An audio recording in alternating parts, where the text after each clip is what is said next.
Sapperton is in many ways a small town, and it is one of the things I love about it.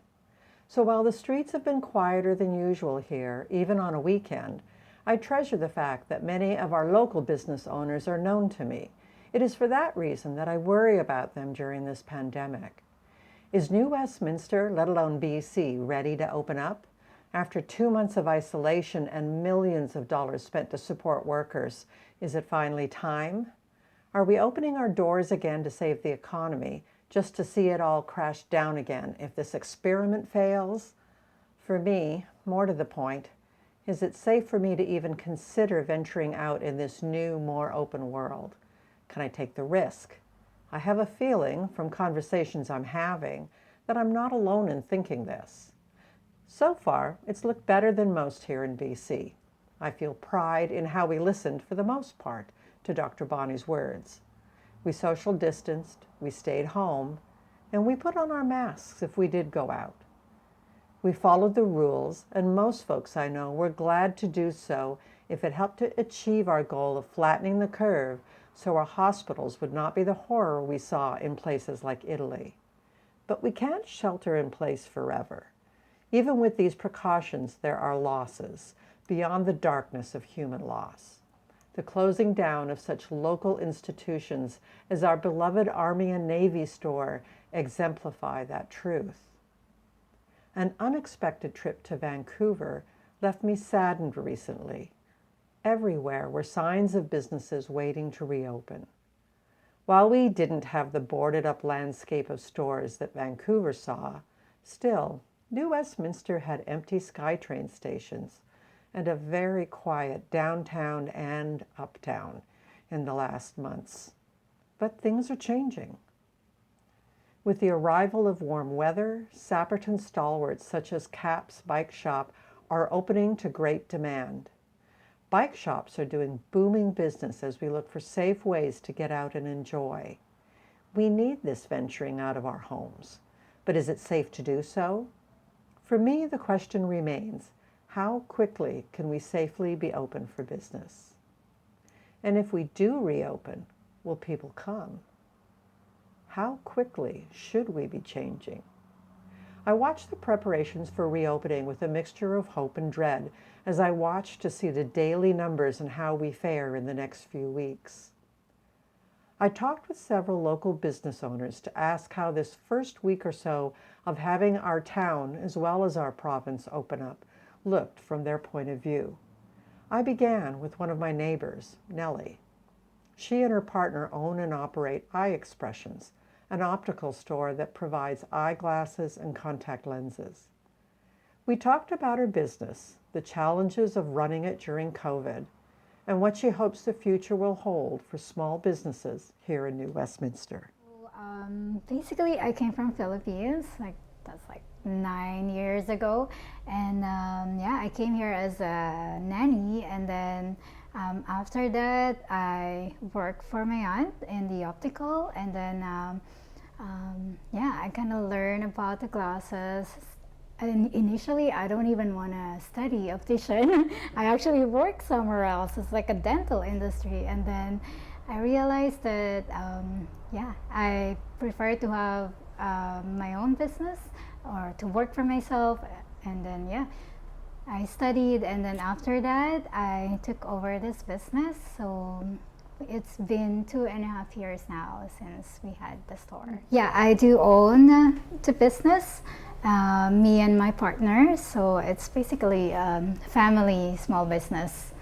So typical day before the pandemic is so it's pretty much like people, some of the customers, they just walk in. So it's at this time, actually around March, April, it's starting to pick up the business, because usually in the optical, January and February are like really slow months for us, and then after like the spring break, it's starting to pick up. So because of this pandemic, we really feel it. So it's really slowed down. Usually Saturday, we're kind of busy. We're seeing like 5 patients in a day, especially on a weekend, on a Saturday. So just like last week, when the finally we're open, like completely open now, we're like really quiet. It's like dead. 40,000 loan from the government. Like if you're eligible, you can apply, and we actually avail of that, and it really helps us survive or to get through this. And the time that we have to like close, or like we actually not completely close, because sometimes we're here, we're waiting for deliveries, but yeah, we couldn't afford to pay ourselves, and both of us are depending here in the store, in the business financially. So we also avail the CRV from the government, and that's really good help as well. And I'm so grateful for that. From our landlord, so May, I think that was the month of May, he actually offered us like a discounted rate because it's like closed most of the time. And then, yeah, it's not even like from the government. Our landlord is pretty good. Something that we're gonna stay because of this pandemic is like, people will be scared to just come in or walk in. And that's actually something that I noticed. Like, we don't expect people unless they really call. They call first and then they book an appointment, as compared to before, like some people just walk in and then do like shop around, look for glasses. So yeah, it's like people are really checking first. We like the community here. I like how like people walk in, just look around, and then yeah, we never get a walk-in on the other location. So which good. I like the community. I like the NewWest.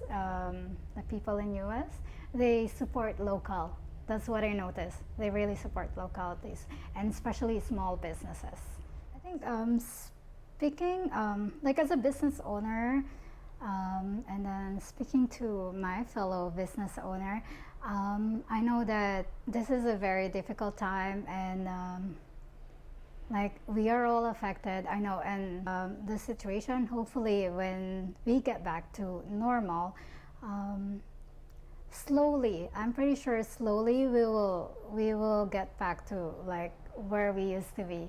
It's not just, it will not happen right away, but I'm pretty sure we will go through it. Yeah.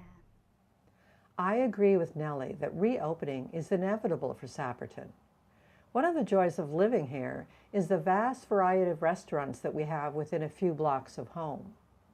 We have everything you can imagine right here in Sapperton, from traditional old-style Greek and Italian to Japanese sushi, Chinese buffet, Korean barbecue, and Persian donair, along with 4 different pizza places. We have it all. But my favorite remains Thai New West, a wonderful traditional Thai restaurant with a gracious host in Teg Brar. Teg and I chatted while he took care of takeout recently about his decision to close down completely for 2 months, the challenges of running a small family restaurant during a pandemic, and his views of the future of the hospitality industry as a whole. Yeah, my name is Teg Brar, and I own Thai New West with my wife. It's a family-run business. We've had the restaurant for 8 years now. We opened in 2012. My background, I've been in the hospitality industry for over 30 years. I started my career in Switzerland when I went to school at Cesaretz.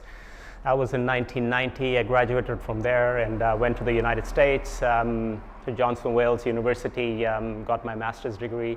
And since then, since 1994, I've been working in hotels with the Four Seasons Hotels in Washington, D.C., with the Hilton Corporation, leading hotels of the world, the Hay Adams Hotel in Washington, D.C., and then coming to Vancouver here, working with the Metropolitan Hotels, the Four Seasons, the Hotel Georgia, and then going to Sydney in Australia for the year 2000 for the Olympics, and working with Intercontinental Hotels for about 3 years, returning back home to Vancouver in year 2004, and since then working again in hotels and teaching as well.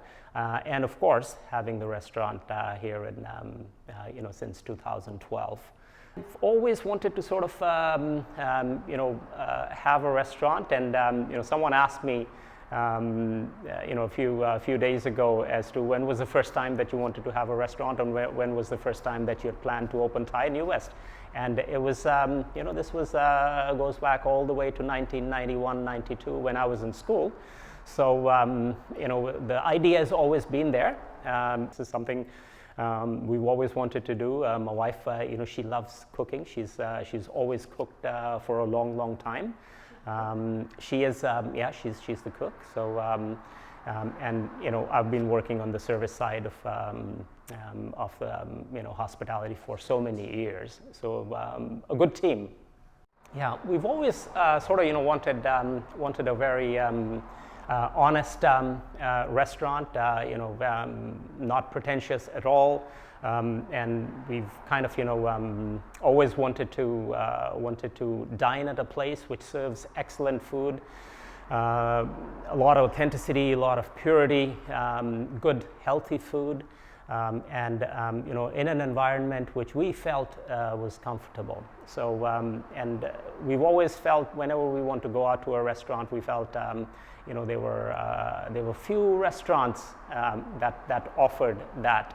And so we kind of wanted to build a place where everybody could have a good time. Perhaps if a young person came into the restaurant to dine who was maybe 20 years old, 22 years old, they would go back and tell their parents and say, hey, you know what, I know of this little place that just opened up in New West that you would really like, and their parents would enjoy that too. Well, when the pandemic hit, we were already sort of, aware of where things were going, and obviously we didn't know the severity of it.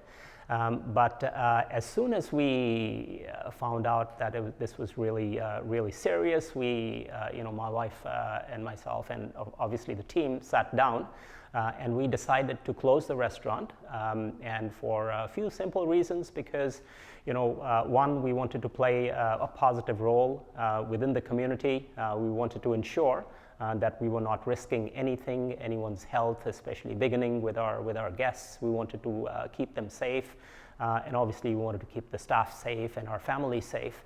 So at the very beginning, we decided to close down, and we knew, we're in this for in the long run.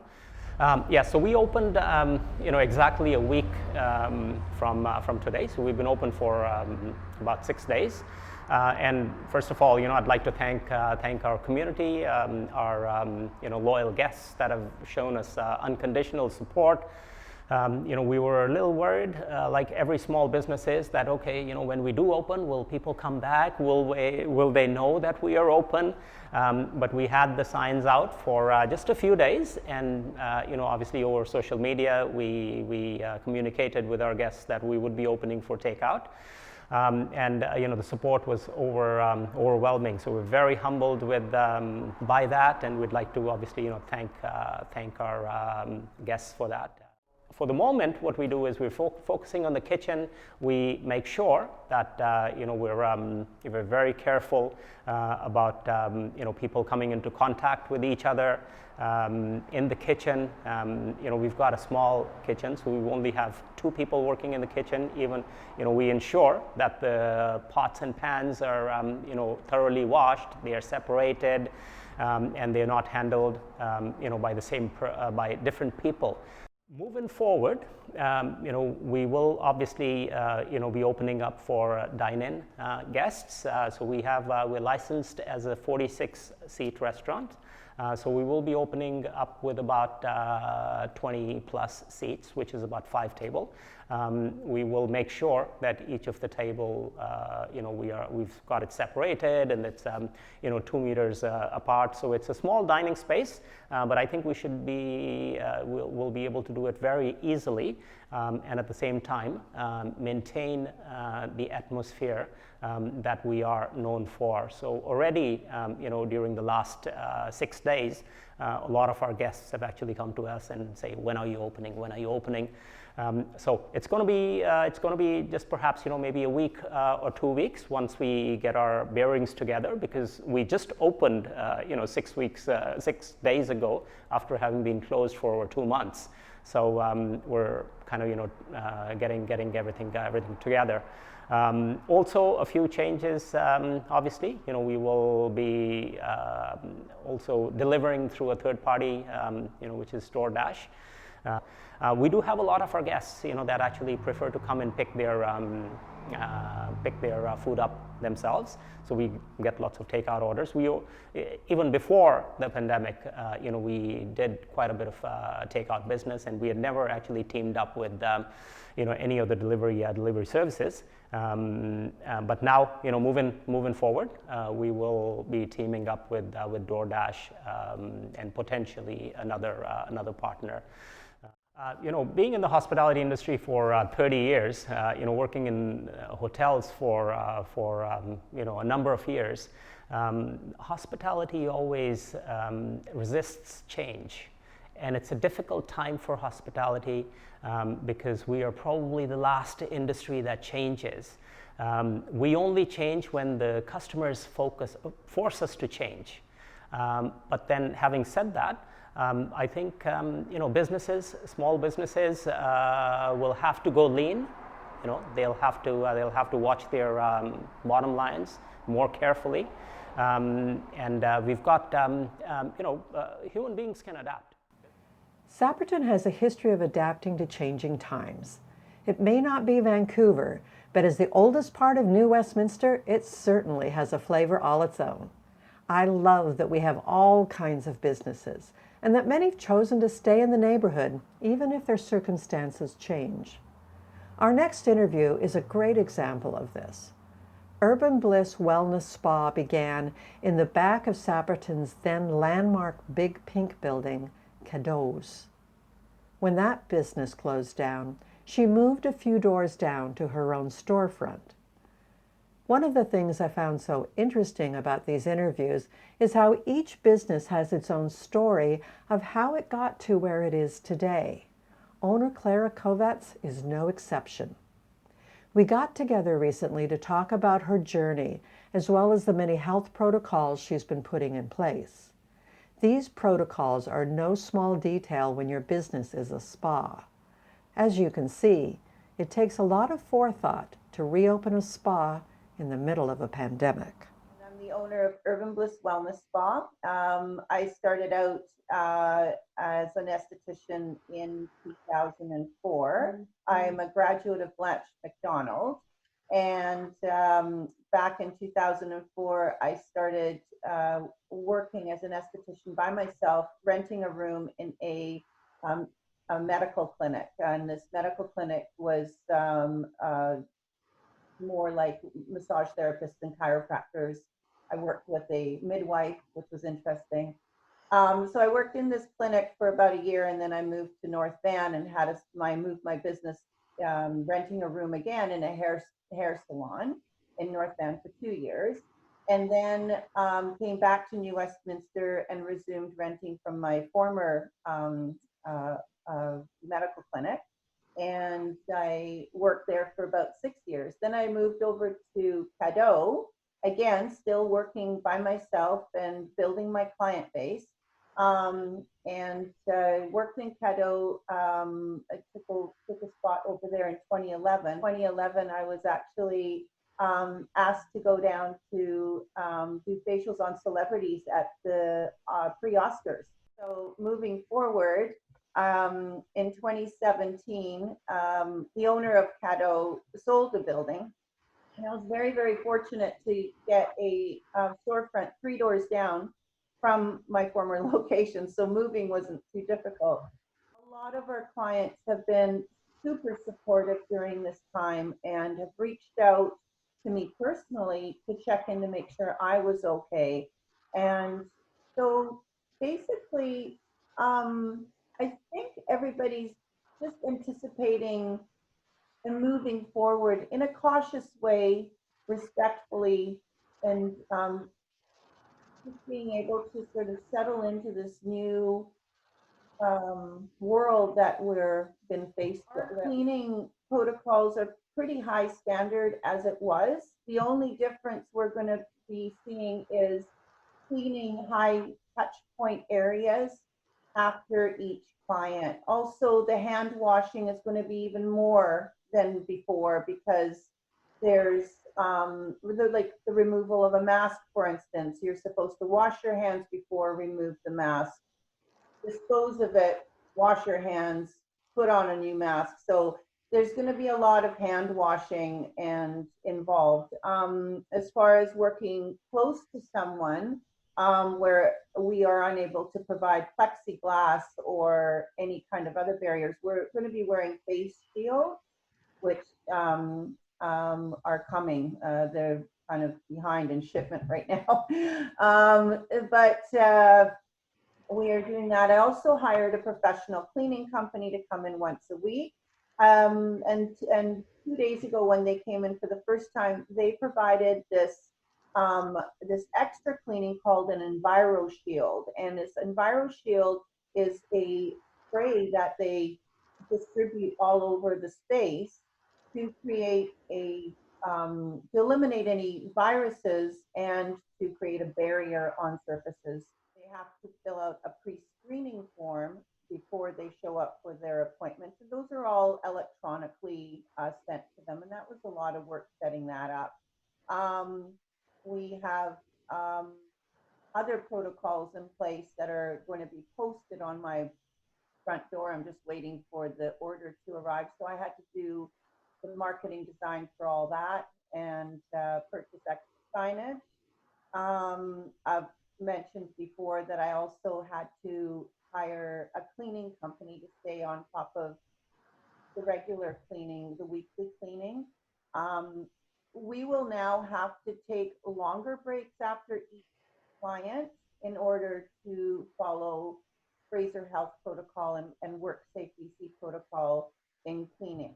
So we're going to have to wipe down any high touch points like light switches, doorknobs, door handles, countertops, surfaces. We'll all have to be wearing masks. And also when we're doing, myself and my other esthetician, when we're doing facial treatments, we'll be wearing a shield as well. So those are things that my age I'm not looking forward to because of hot flashes. So I'm a little concerned that it's going to be warm. But I mean, that's a small price to pay for being protected at this point. As an esthetician, our business provides over 80 spa services, different spa services. These services can include pedicures, manicures, we have waxing, tinting, facials. Also, I am a certified reflexologist, and I got certified back in 1996, long before I was ever in business. And I also am a cosmetic tattoo artist, so I do microblading of eyebrows and eyeliner. And my esthetician that works with me, Diane, she is a certified holistic massage specialist. And then I have 3 registered massage therapists that work there as well. Making sure people feel good inside, because that results in them making them look good outside. So stress in itself is very aging, and it can really wreak havoc on the person's wellness as a whole. So when people come in, they immediately feel like, oh, they can relax and they feel comfortable and they feel safe because we've created a lovely, cozy, farming environment for them to enjoy our services. As far as our business is concerned, as an overall, I don't feel that there'll be too much change, only because we're so small, we can only see one person at a time. So when I'm there working, I'll see one client, and when my RMT is working, they'll see one client. And the crossover is very rare, even prior to this, because we just schedule ourselves so we're not all at the front desk at the same time. I think the first few weeks were horribly scary. Like, not the pandemic itself, it's just all that automatic shutdown, how quiet the world became, and how I was like, oh, I want to go meet my friend. Oh, I can't, because we're all supposed to self isolate. So it was a challenge, and then I started feeling rather lonely. But I have a cat, so that helped. People called, and that also really helped. I personally found a lot of projects that I was waiting to do when I had some free time. And so the projects were, I created a cookbook, which has like recipes in it. And I just finished that yesterday, actually. I also did some projects around the house. I've been exercising every single day for the last 8, 9 weeks, and that's been feeling really great. I've been able to get outside a lot more than I usually do when I'm working. I'm in my spa cave, I call it, because there's no windows, of course.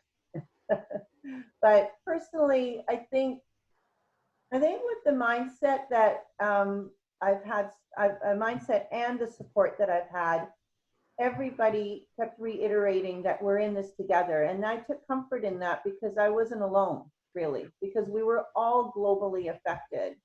From my family in Hungary to my friends in New York, family down in California, people locally, everyone, we were all kind of, well, this is it. So we might as well just embrace it. I feel that it's going to teach people to be a little more aware of the others around them. Maybe um, less selfishness.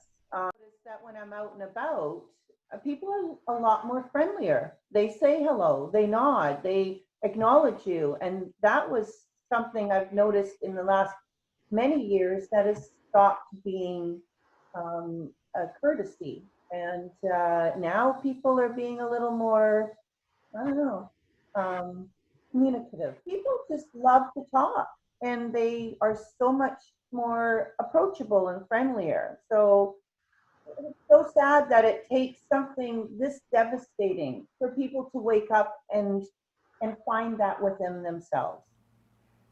Just as Clara says, we all seem to be finding our own inner calm these days, both owners and their customers, as they reach out to support each other. It is evident from our interviews that every business has its own challenges when it comes to reopening or staying open during this pandemic.